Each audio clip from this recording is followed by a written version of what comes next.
This tutorial will show you how to take a quiz in Brightspace. Your instructor may have put a direct link in the quiz within a module folder, so let me show you what that will look like. If you go to Content, and let's say you're ready for Exam 1, that's here in Week 4. So in Week 4 I have Test 1.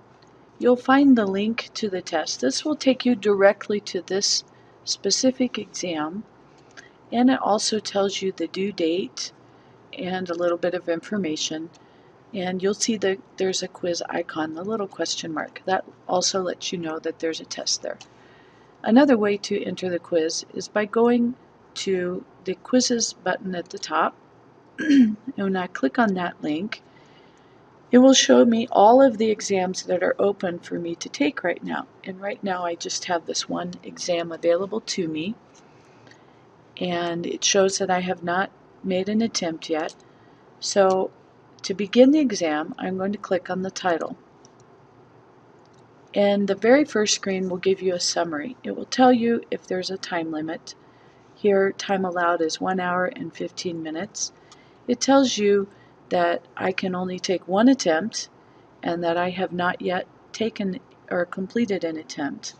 So this means that once I enter the exam, I have to complete the exam and I can't go back to it. Sometimes if there's a quiz, the instructor might set that for 2, you can take it 2 times. So this page will tell you how many times you can take this test. And also gives you the due date, as I mentioned, and any instructions. Once you've read this page and you are ready to begin, we can click on Start Quiz.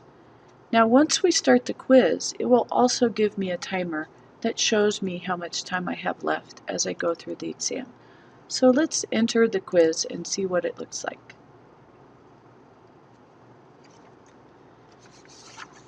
So in Brightspace's quiz area, you can see here my time limit and how much time I have left, and that I'm on my first attempt. You can also see little icon buttons for each question. And after I complete a question, then it will show that I've completed that question. So let's see what that looks like. So let's talk about the Save button. You can save as you go along if you'd like. It will automatically save if you have a next page to go to. Now sometimes your instructor will just put all the questions on one page. Sometimes they'll show one question at a time, like we see here. And once I hit next page, if I have that button, then it will automatically save. So I'm going to hit next page. Now you can see over on the left that I have completed the first question. And this is a really good way to keep track. Sometimes you'll get on an exam and get stuck and you'll want to skip that question and you don't remember which question it was that you skipped and you want to go back to it at the end.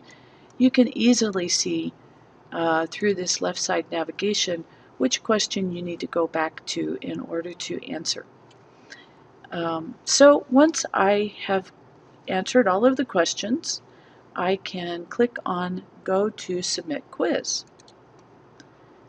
And it's going to tell me, by the way, another warning, hey, you didn't answer all those questions.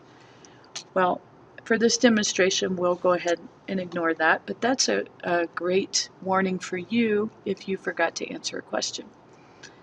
So I'm ready to submit. All I need to do is submit quiz, and the last screen is a confirmation that you did submit it. It gives you the date and the time, and you can click Done. Now, it's possible that depending on what kind of, if it's a practice quiz, for example, on that submission page, you will actually get the answers to your questions. What you see on that last page is dependent upon what your instructor has made available to you. So this is the final page. It shows that I made an attempt and it has not yet been graded, and that's it for taking a quiz. Pretty easy. So you can always get back to the home page by clicking on the title of your course here, and that's how you take a quiz in Brightspace.